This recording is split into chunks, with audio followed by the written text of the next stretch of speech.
Hi guys! Today we will cook a perfect comfort meal for cold evenings that just fills you with warmth. This split pea soup is full of taste even without the ham and also full of protein. And don't forget to subscribe for more delicious recipes. Let's start by dicing a large onion. It may seem like a lot now, but trust me, it will almost disappear once it's cooked.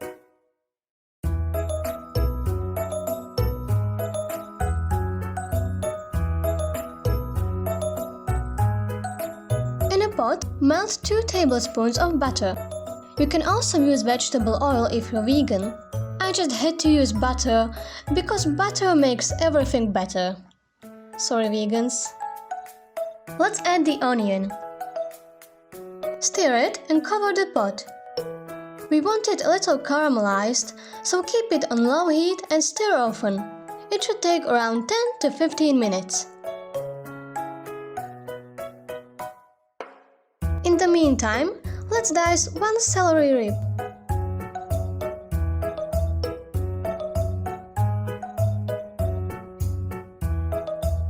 The onions seem to be nicely caramelized by now.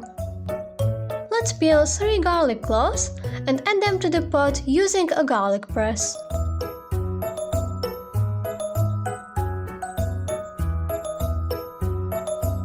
Add half a teaspoon of thyme,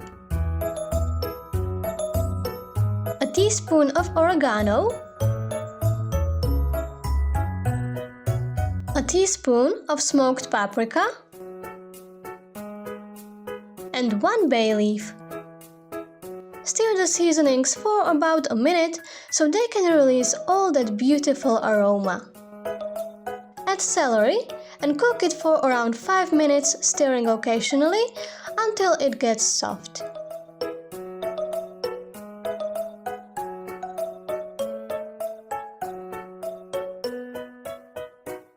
Now pour in 4 cups or 1 liter of hot vegetable broth.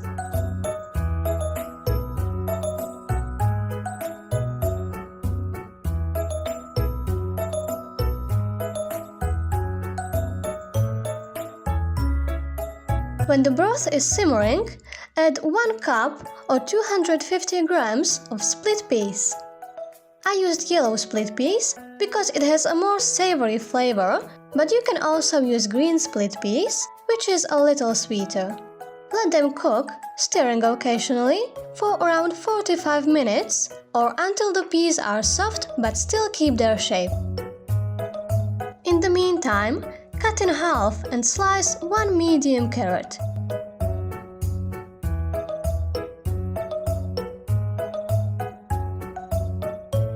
When the split peas are tender, add the carrots and cook for another 15 to 20 minutes until the carrots are soft and the peas are falling apart.